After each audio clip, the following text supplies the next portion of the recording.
श्री कृष्णा। राधे राधे। सभी माता बहनों को जीवित पुत्र का व्रत की हार्दिक शुभकामनाएं। आज आपने सुनेंगे जीवित पुत्र का व्रत की संपूर्ण कथा।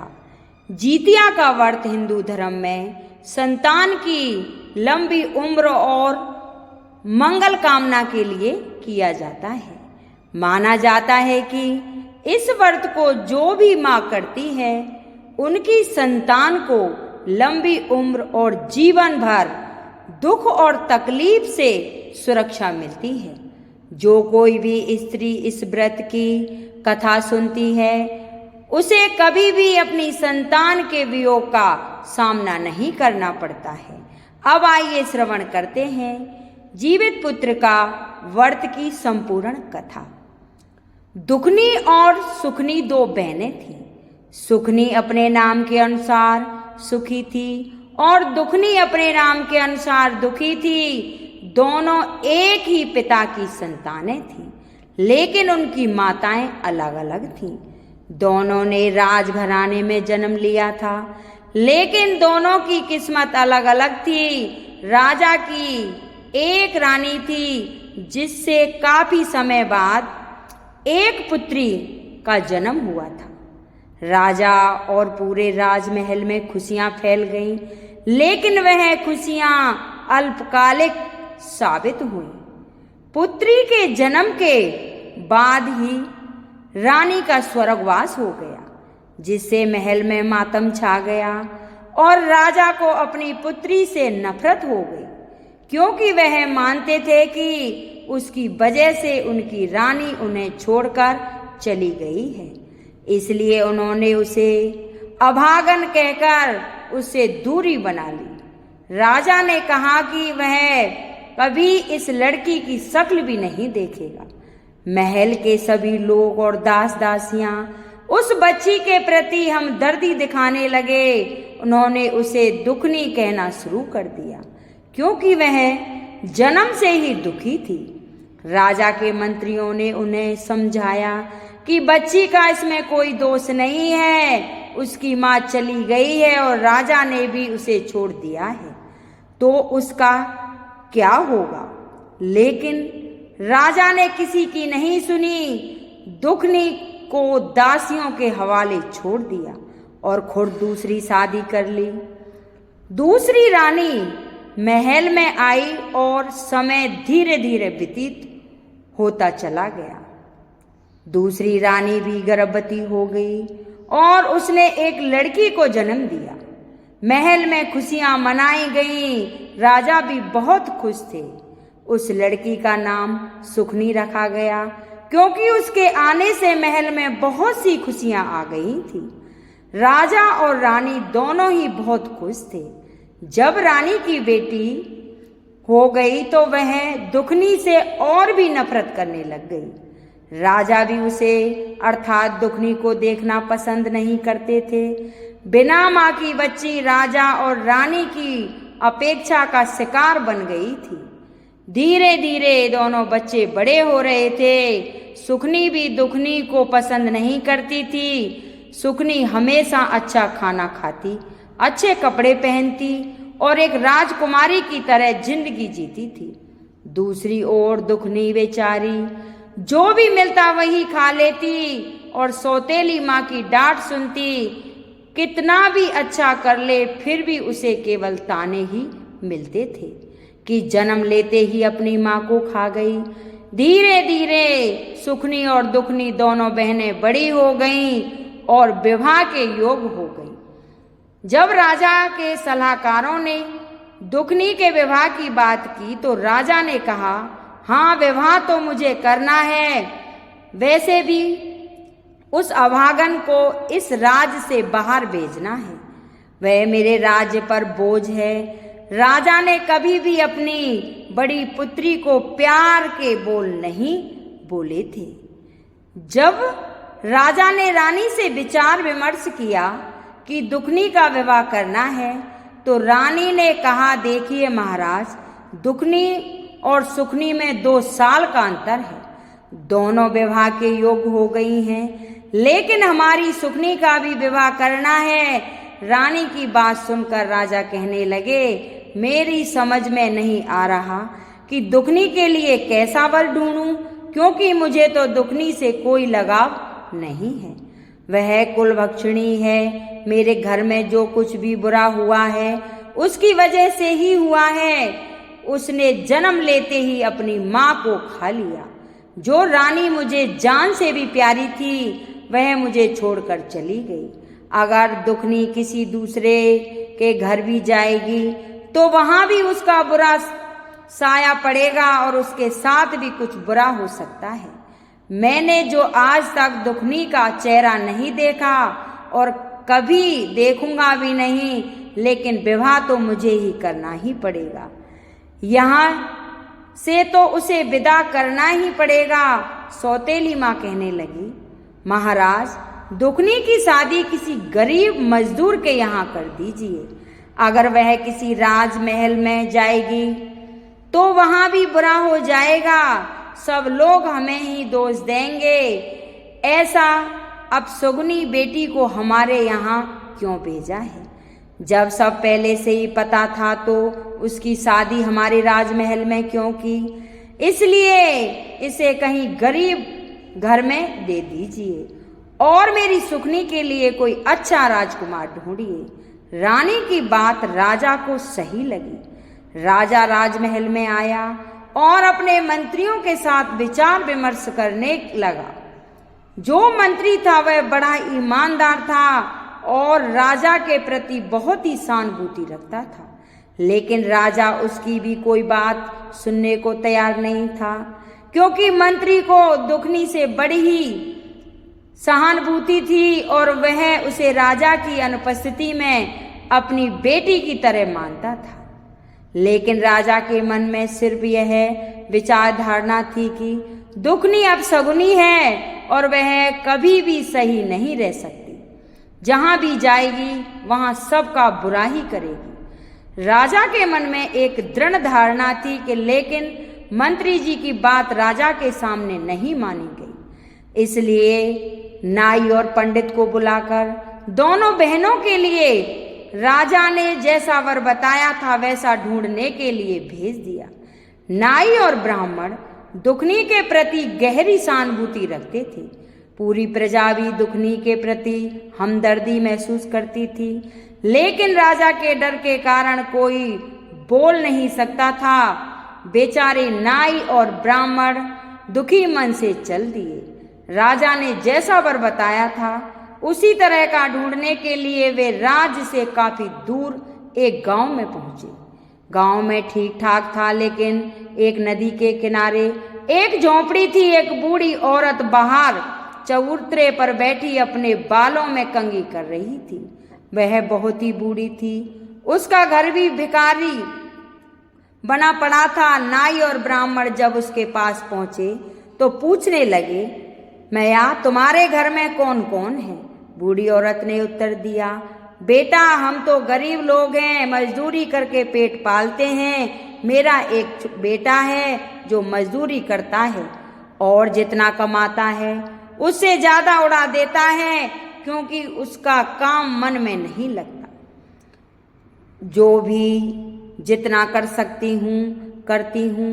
नाई और ब्राह्मण एक दूसरे को देखकर सोचने लगे कि यही घर दुखनी के लिए ठीक रहेगा।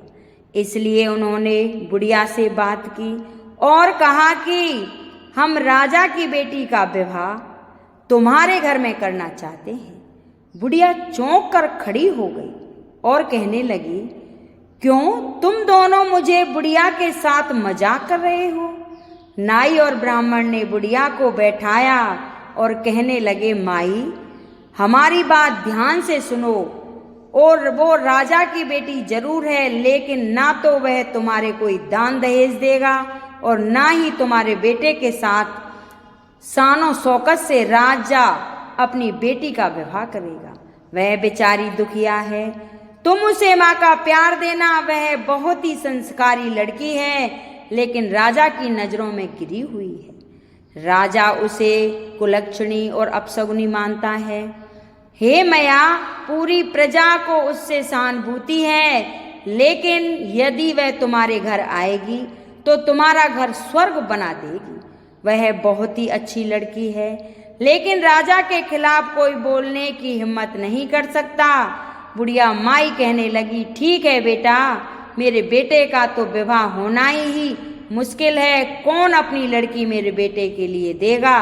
मुझे तो इसी में खुशी है कि मेरे बेटे का विवाह हो जाएगा। अब नाई और ब्राह्मण वह दुखनी का रिश्ता तय करके आगे बढ़ते हैं और उसी राज्य के राजा से मिलते हैं जहां वे गए थे। वहां के राजा के बेटे के साथ सुखनी का विवाह तय करके अपने राज्य को वापस आ जाते हैं और राजा को सारी बातें बता देते हैं। निश्चित समय पर शुभ मुहूर्त निकालकर दोनों का विवाह एक ही दिन तय हो जाता है। दुखनी के विवाह में केवल 5 लोग आए, क्योंकि बेचारे गरीब थे। राजा और रानी को कोई परवाह नहीं थी। जैसे तैसे फेरे हुए और दुखनी को विदा कर दिया गया। उसके साथ ना कोई दान दहेज, ना कोई सेवक सेवका, कुछ नहीं। बेचारी दुखनी आंसू भरी आंखों से अपने मायके से ससुराल के लिए यही अपनी किस्मत का लिखा मानकर विदा हो गई। दूसरी ओर सुखनी की बारात बहुत ही धूमधाम से आई थी। राजा ने बहुत उत्साह से सुखनी का विवाह किया और बहुत अधिक दान दहेज दिया। बहुत सारा धन, घोड़े, हीरे, मोती आदि राजा ने अपनी हैसियत के अनुसार उससे भी अधिक सुखनी को दहेज में दिया।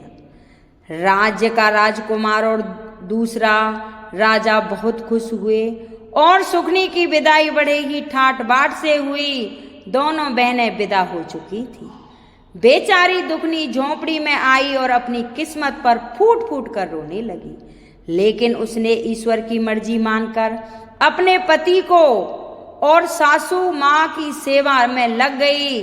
उसकी सास बूढ़ी थी। दुखनी बेचारी अपनी सासू माँ के हाथ पैर दबाती, कंघी करती, उनके कपड़े धोती और खाना बनाती। उसका पति मजदूरी करता था। आधे से ज्यादा पैसे नशे में उड़ा देता था और कुछ पैसे लाता था, जिससे घर का गुजारा भी नहीं हो पा रहा था। दुखनी ने अपनी सासू माँ से कहा, माँ जी, अगर मैं कुछ काम करूंगी तो हमारे हालात कुछ ठीक हो जाएंगे। बुढ़िया अपनी बहू को बिल्कुल अपनी बेटी की तरह प्यार करती थी, लेकिन दुखनी का पति उसे बहुत तंग करता था। अगर दुखनी अपने पति से कुछ कहती तो उसे मारता पीटता था। समय धीरे धीरे बीत रहा था और अब दुखनी गर्भवती थी। कुछ सालों बाद दुखनी के 2 बेटे और 2 बेटियां हो गईं। समय बीता और सालों बीत गए, लेकिन किसी ने भी कभी दुखनी को कोई खबर नहीं दी। अब जब बच्चे हो गए तो परिवार में खर्चे बढ़ गए। अकेले आदमी की मेहनत मजदूरी से घर खर्च नहीं चल पा रहा था, मुश्किल हो रही थी। दुखनी ने कहा, माँ जी, अगर मैं भी मेहनत मजदूरी करूंगी तो हमारे हालात बेहतर होंगे। सासू माँ ने कहा, बेटी, तुम तो राजकुमारी हो, तुमने कभी काम नहीं किया होगा। दुखनी ने कहा, माँ जी, कैसी राजकुमारी, मैं तो एक ऐसी हूँ। अपने पिता के घर में भी मैं ऐसे ही रहती थी। मुझे काम करने से कोई ऐतराज नहीं है। दुखनी का व्यवहार बड़ा मीठा था। पड़ोसी और गांव वाले सब दुखनी से बहुत ही खुश रहते थे। दुखनी बड़ी पूजा पाठ वाली, धार्मिक विचारों वाली महिला थी। उसे काम मिलने में देर ना लगी। वह लोगों के घर में काम करने लगी। किसी का खाना बनाती तो किसी के घर में झाड़ू पोंछा करती। इस तरह दुखनी को कहीं अनाज, कहीं तो भोजन और कहीं कुछ पैसे मिल जाते थे। अब दुखनी का गुजारा सही से होने लगा, जबकि उसके पति में कोई सुधार ना आ रहा था। दुखनी अपनी पति को समझाने की कोशिश करती, लेकिन वह उल्टा उससे गाली गलौज करता रहता और मारता पीटता था। जब भी जीतिया का व्रत आता तो वह पूरी श्रद्धा के साथ अपना व्रत करती थी, लेकिन माता रानी की कृपा से अब घर में पहले की तरह भूखा नहीं रहना पड़ता था। सबके पेट भर जाते थे। इतना उसके घर पर जीतिया माता की कृपा थी, क्योंकि वह मेहनती थी और मेहनत करके गुजारा करती थी। दूसरी ओर सुखिया के घर में नौकर चाकर की कोई कमी नहीं थी। सुखनी राजकुमारी थी और राजमहल में राजा के घर से विदा होकर राजा की बहू बनी। वह राजा की बेटी और राजकुमार की पत्नी थी, अर्थात होने वाली रानी थी। एक दिन सुखनी को अपनी बहन दुखनी की याद आई। वह सोचने लगी कि बहुत समय बीत गए हैं, जाकर देखना चाहती हूँ कि आखिर महारानी के रंग ढंग कैसे हैं। वह शायद बहुत ही दुखी होगी, क्योंकि उसके पास है ही क्या, एक बार जाकर देखना चाहती हूँ। सुखिया ने सोचा कि अगर दुखनी कहेगी तो उसे अपने पास नौकरानी बनाकर रख लूंगी और वह मेरा काम करेगी, जिससे मुझे तकलीफ नहीं होगी। कम से कम यहाँ भी मेरी सेवा हो रही होगी। सुखिया को अपने राजसी जीवन पर बड़ा ही गर्व था। सुखनी दुखनी के घर गई। दुखिया ने अपने बहन को देखा तो वह बहुत खुश हुई। उसने सुखनी का बड़ा आदर सत्कार से स्वागत किया और उसे बैठाने के लिए पीढ़ा दिया। सुखनी ने देखा कि दुखनी की झोंपड़ी में बहुत गरीबी थी और उसके बच्चे इधर उधर खेल रहे थे। किसी तरह के तन पर फटे कपड़े थे तो किसी के बिना फटे। फिर भी दुखिया खुश थी और उसकी सासू माँ भी दुखिया के गुण गा रही थी। यह देखकर सुखनी को बड़ा गुस्सा आया कि दुखनी की सासू माँ उसकी तारीफ कर रही है। फिर सुखनी ने दुखनी से कहा, बहन तू घरों में जाकर काम करती है, क्या लेती होगी? इससे अच्छा है तू मेरे साथ चल और मेरे राजमहल में काम कर। जितना तुझे यहाँ मिलता है मैं तुझे उससे ज्यादा मजदूरी दूंगी। यहाँ घर घर जाकर जितना काम करना पड़ता है तुझे। दुखिया ने जवाब दिया, बहन सुखनी मुझे काम करने में कोई आपत्ति नहीं है। मैं यहाँ भी काम करती हूँ तो आपके यहाँ भी कर दूंगी। वहाँ काम करके मुझे खुशी मिलेगी कि चलो मेरी बहन का काम हो गया है। बातचीत समाप्त करके सुखनी अपने राजमहल लौट आई और अगले दिन से दुखनी सुखनी के घर जाने लगी।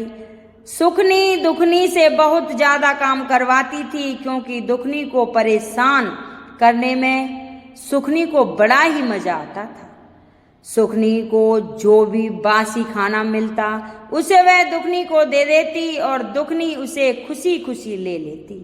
राजमहल में तरह तरह के व्यंजन बनते थे और कभी कभी बच्चों के लिए भी अच्छे पकवान मिल जाते थे। इस वजह से दुखनी और उसके बच्चे खुश रहते थे कि अब कुछ नया खाने को मिल जाएगा। जीतिया का व्रत आया। बच्चे कहने लगे, माँ आज तो आप मौसी के यहाँ जाओगी, नए नए पकवान मिलेंगे, हमारे लिए भी कुछ लेकर आना। दुखनी ने कहा, ठीक है बच्चे ले आऊंगी। दुखनी सुखनी के पास गई और कहने लगी, बहन आज नहाए खाए हैं और जीतिया का व्रत आ रहा है तो मुझे भी कुछ पकवान दे देना। बच्चे बहुत ही उम्मीद से बैठे हैं। सुखनी ने कहा, अरे दुखनी कैसी बातें कर रही हो, काम कर, आज कुछ नहीं बनेगा। ऐसा कहकर उसे डांट दिया। बेचारी दुखनी रोती हुई अपने घर लौट आई। आज उसे बासी खाना भी नहीं मिला। दुखनी रोती हुई घर आई तो बच्चे बोले, माँ आज मौसी ने कुछ नहीं दिया। दुखनी ने कहा, नहीं बेटा। बच्चे बोले, माँ तुम नहाए खाए का जीतिया व्रत कैसे करोगी, पारायण कैसे करोगी? दुखनी की आंखों में आंसू आ गए, लेकिन वह कुछ नहीं बोली और कहा, बेटा जैसे भगवान चाहेंगे वैसे ही रहूंगी। अपने बच्चों की लंबी आयु और स्वास्थ्य के लिए मैं व्रत जरूर रखूंगी। मेरे लिए धन दौलत तो कुछ भी है, सब मेरे बच्चे हैं। लेकिन बेचारी दुखनी बहुत लाचार थी। वह अपनी भूख सह सकती थी लेकिन बच्चों के लिए व्रत जरूर रखती थी। लेकिन आज सासू माँ और बच्चों को भूखा कैसे देखेगी? तभी दुखनी के मन ही मन निर्णय लिया।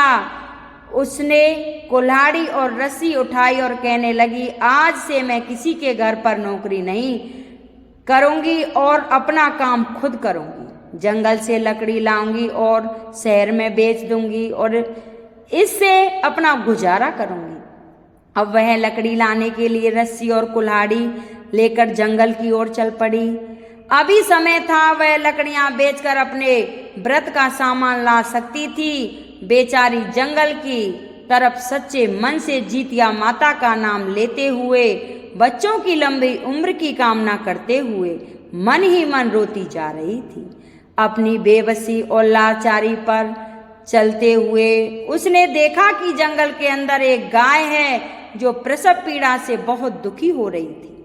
गाय का प्रसव नहीं हो पा रहा था और वह बहुत परेशान नजर आ रही थी। दुखनी तो सच्चे दिल की थी, किसी का दुख उससे देखा नहीं जाता था।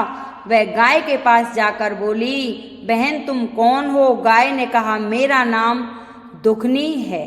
बहन मेरी थोड़ी मदद करो, मैं प्रसव पीड़ा से बहुत कष्ट में हूँ और मेरा प्रसव नहीं हो पा रहा है। दुखनी बेचारी गौ माता को सहलाकर उसकी कमर पर हाथ से हाथ फेरती है। कुछ समय पश्चात गौ माता का प्रसव हो गया और गौ माता ने बछड़े को जन्म दिया। गौ माता ने दुखनी को धन्यवाद दिया। यह तो दुखनी की परीक्षा थी, लेकिन वह इससे अनजान थी। दुखनी ने गौ माता से कहा, आप बछड़े का ध्यान रखें और मुझे अभी लकड़ी लेने जाना है।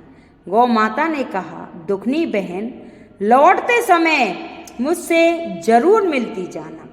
दुखनी आगे बढ़ चली। रास्ते में थोड़ी ही दूर चली थी कि उसने देखा एक नागिन बार बार अपना फन जमीन पर मार रही थी और तड़प रही थी। दुखनी ने उसे ध्यान से देखा तो ऐसा लग रहा था कि जैसे वह बहुत कष्ट में है। दुखनी को नागिन पर दया आ गई। वह उसके पास गई और बोली, नागिन बहन तुम इतनी परेशान क्यों हो? नागिन ने जवाब दिया, तुम कौन हो? मुझे देखकर तो लोग डर कर भाग जाते हैं और तुम मेरे पास आ गई हो। दुखनी ने कहा, नागिन बहन मुझे डरने की क्या जरूरत है? अगर तुम मुझे डस भी लोगी तो क्या होगा? मेरे बिना यह दुनिया नहीं रुकेगी और अगर मैं मर भी गई तो धरती पर एक बोझ कम हो जाएगा। मैंने कभी किसी का प्यार नहीं पाया, माँ बाप के प्यार के लिए तरस रही और यह भी कभी पति का प्यार नहीं मिला जिससे माँ बाप का प्यार भूल जाऊं। दुखनी नागिन से कहने लगी, वह भी बस मतलब से बात करता है, जो कमाता है उसका आधा नशे में उड़ा देता है।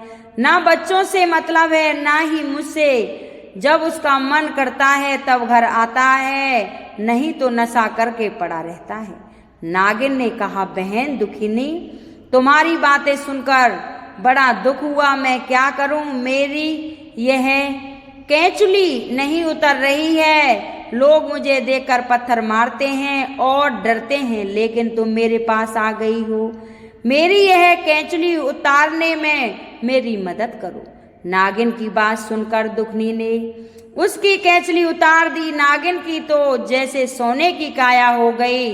नागिन इधर उधर बड़े लचीलेपन से चलने लगी। नागिन ने कहा, बहन दुखनी तुम बहुत अच्छी हो, रास्ते से जब वापस आओ तो मुझसे मिलकर जाना। नागिन की मदद करने के बाद दुखनी वहां से आगे बढ़ चली। जंगल के अंदर उसने देखा कि उस भयानक जंगल में एक बूढ़ी माई बैठी हुई थी। वह स्वयं जीतिया माता थी जो दुखनी की परीक्षा लेने आई थी कि वह अपनी परीक्षा में पास होती है या नहीं। भगवान की माया को भगवान ही जाने। दुखनी ने देखा बूढ़ी माई बहुत ही परेशान बैठी थी। वह बूढ़ी माई कहने लगी, अरे बेटी तुम कौन हो और इस जंगल में तुम क्या कर रही हो? दुखनी ने जवाब दिया, माँ जी मैं लकड़ी काटने आई हूँ, लेकिन आप इस जंगल में क्या कर रही हो? जीतिया माता ने कहा, बेटी मैं तो यहाँ झोंपड़ी बनाकर रहती हूँ। मेरे पैरों में बहुत दर्द हो रहा है, चलने में दिक्कत हो रही है। क्या तुम मुझे मेरी झोंपड़ी के अंदर तक ले जा सकती हो? दुखनी ने कहा, जरूर माँ जी। और उसने जीतिया माई को कंधे का सहारा देकर उठाया और अंदर एक चारपाई पड़ी हुई थी। दुखनी ने जीतिया माई को चारपाई पर बिठा दिया। जीतिया माई के खुले बाल उलझे हुए थे और उनका रूप डरावना सा लग रहा था। मक्खियां उनके चेहरे पर भिनभिना रही थीं। जीतिया माई ने कहा, बेटी मेरे पैरों में बहुत दर्द हो रहा है। दुखनी ने जवाब दिया, कोई बात नहीं माँ जी, मैं अभी आपके पैरों की मालिश करती हूँ। दुखनी ने जीतिया माई के हाथ और पैरों की अच्छे से मालिश की। फिर जीतिया माई ने कहा, बेटी मुझे नहाए हुए कई दिन हो गए हैं, मेरे बाल उलझ गए हैं और सिर में जुएं पड़ गए हैं। दुखनी ने कहा, माँ जी मैं अभी आपकी सफाई कर देती हूँ। उसने जीतिया माई को नहलाया, उनके बालों में कंघी की और जुएं भी साफ कर दिए। जीतिया माई को नींद आने लगी और दुखनी ने उनका सिर अपनी गोद में रख लिया। कुछ समय बाद जीतिया माई सो गई। यह सब माँ की लीला थी। वह दुखनी के मन की स्थिति को जानती थी। शाम होने को थी, सूरज छिपने वाला था। दुखनी के मन में यह नहीं हुआ था कि उसे लकड़ी बेचकर घर ले जानी है। वह बस यही सोच रही थी कि माँ ने उसे कितना प्यार दिया है। आज उसे अपनी माँ का प्रेम महसूस हो रहा था। माँ के लिए वह तरसी थी। उसे लग रहा था कि जैसे जीतिया माई की ही उसकी माँ है। जब जीतिया माई की आंखें खुली तो उन्होंने कहा, अरे बेटी मैं तो सो गई, तूने मुझे जगाया क्यों नहीं?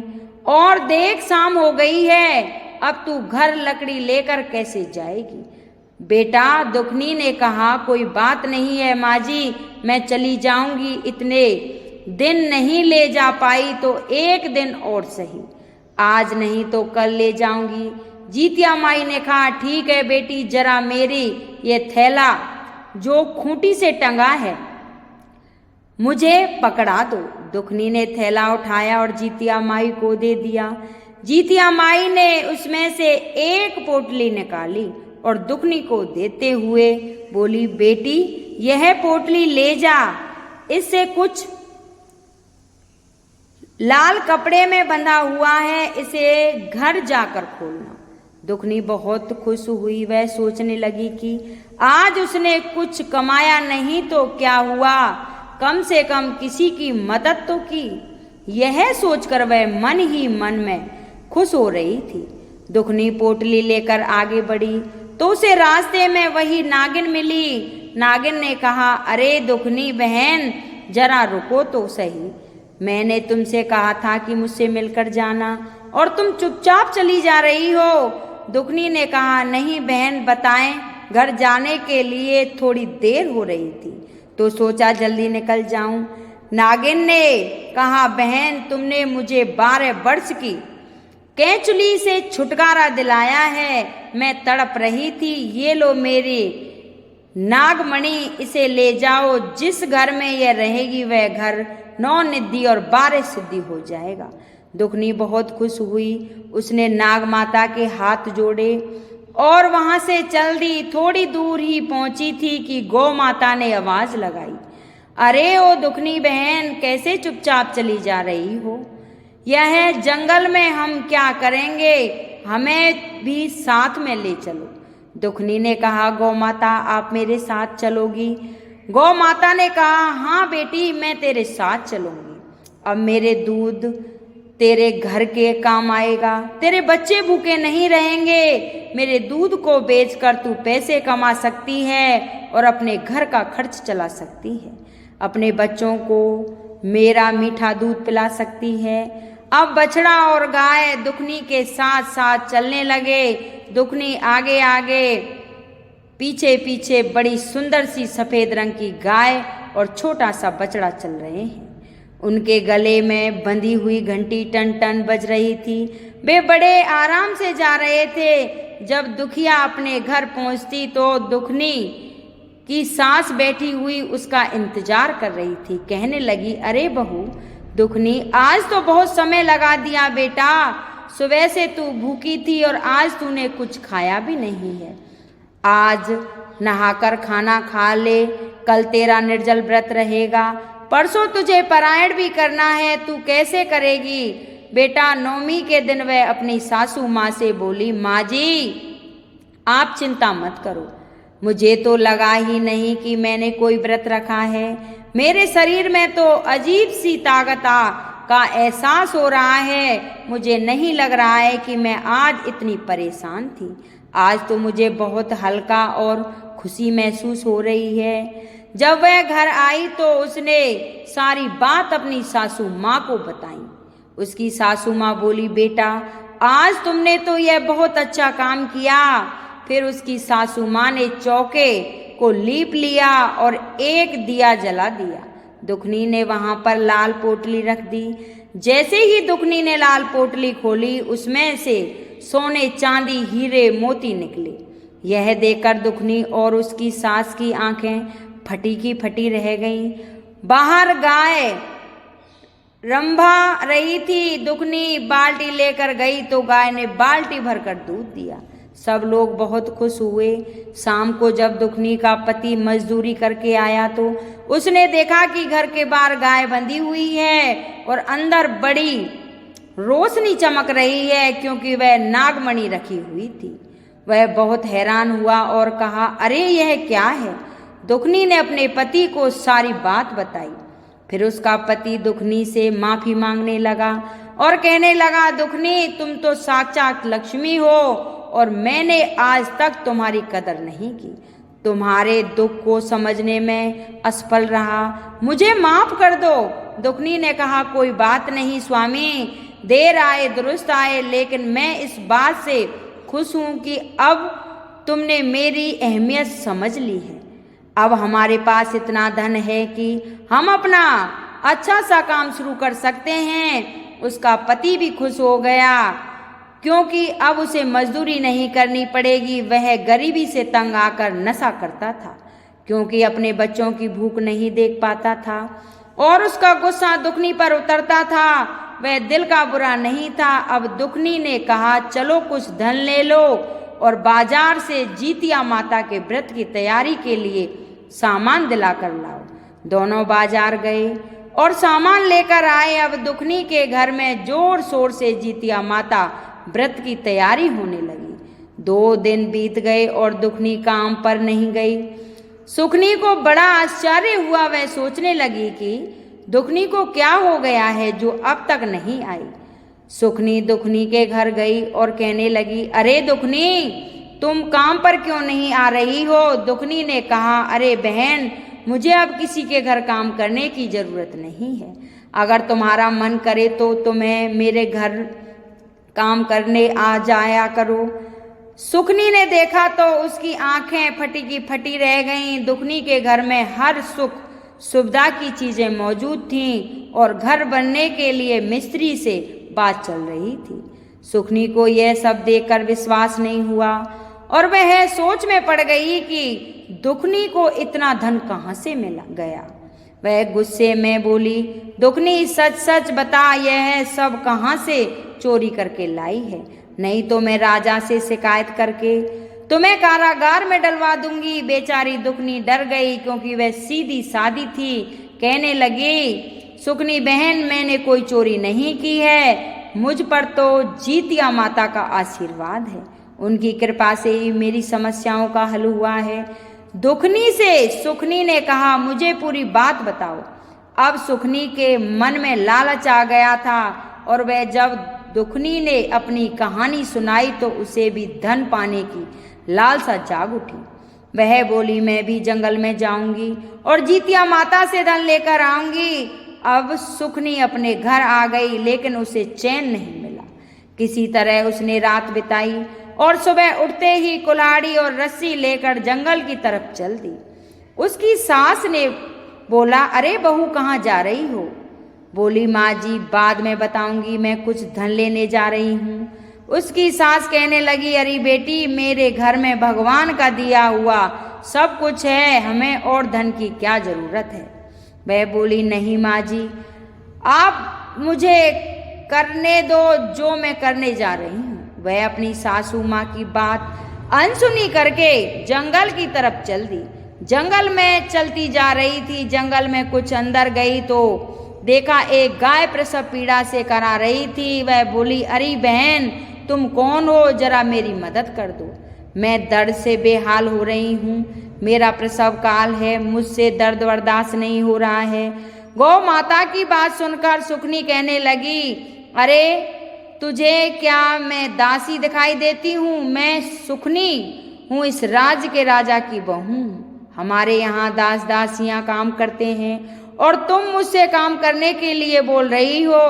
वह गाय को दुधकार के आगे चल गई। आगे कुछ दूर चलते ही तो उसे वहाँ नागिन जो अपना फन धरती पर पटक रही थी दिखाई देती है। तो वह नागिन कहती है, अरे बहन, जरा मेरी मदद कर दो। सुकनी पहले तो नागिन को देखकर डर जाती है और कहती है, मुझे डस लेगी और मैं तेरी मदद नहीं करूँगी। अरे सांप को जो दूध पिलाता है उसी को वो डस लेता है, मैं तेरी मदद नहीं करूँगी। और एक पत्थर उठाकर नागिन को मार देती है और आगे चल देती है। आगे चलते चलते जब काफी अंदर जंगल में चली जाती है तो वह बूढ़ी माई को ढूंढती है। ढूंढते ढूंढते काफी परेशान हो जाती है और शाम होने को होती है तो देखती है कि एक बुढ़िया माई की झोंपड़ी दिखाई दे रही है और एक पेड़ के नीचे बड़ा सा वट वृक्ष है। उसके नीचे जो एक बुढ़िया माई बैठी है वही गंदी सी बुढ़िया थी। मुंह पर मक्खियां बिनक रही थी, बाल उलझे हुए थे, जिसे देखकर वह नाक मुंह से कोड़ने लगी। बुढ़िया माई सुखिया से कहती, अरे बिटिया, तुम कौन है? बेटी, जरा मुझे मेरी झोंपड़ी के अंदर पहुंचा दे, क्योंकि मेरे हाथ पैर में बड़ा ही दर्द है, इसलिए मुझे अंदर बैठा दे। काफी दिनों से मैं नहाई नहीं हूँ, मुझे थोड़ा नहला भी दे, और मेरे सिर में जुएं पड़ गए हैं, जरा मेरे सिर की सफाई भी कर दे। तो सुकनी कहती है, अरे वाह बुढ़िया, तुझे क्या मैं दासी नजर आती हूँ जो तेरी इतनी सेवा करूँगी? मेरे घर में दास दासियाँ हैं और तू मुझ पर हुक्म चला रही है। मैं तो यहाँ उस बुढ़िया से मिलने आई हूँ जिसने मेरी बहन को धनवान बनाया है। तभी उसे खूंटी से लटका हुआ वह थैला दिखाई देता है जिसमें वह पोटली रखी हुई थी, लाल कपड़े में बंधी हुई।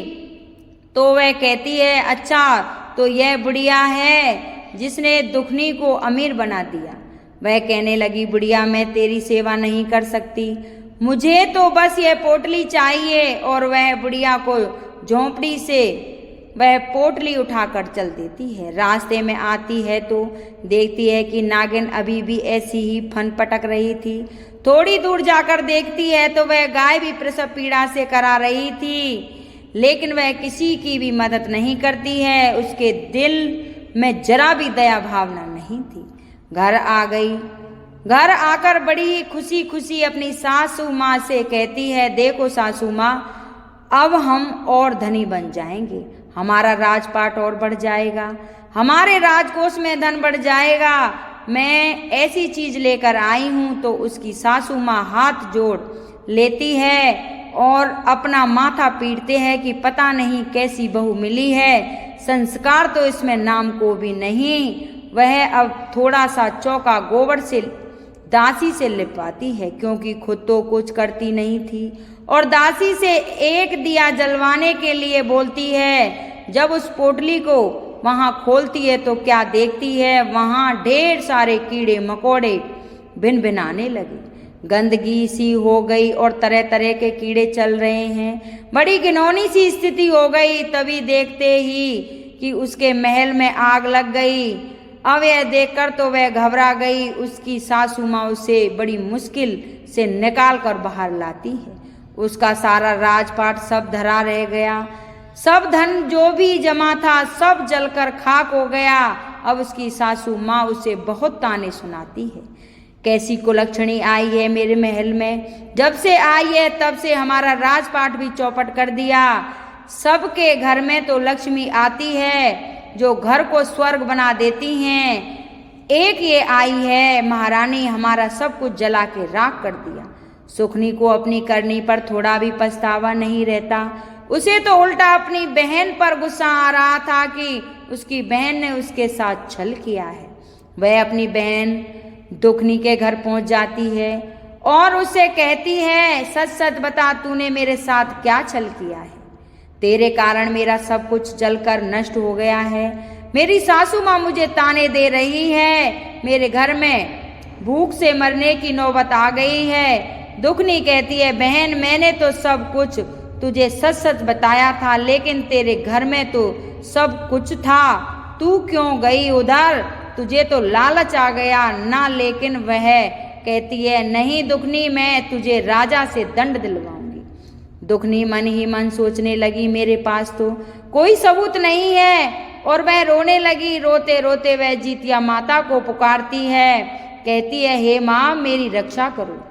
कैसे मैं अपनी बहन को विश्वास दिलाऊंगी कि मैंने जो कुछ भी बताया है वह सब सच है।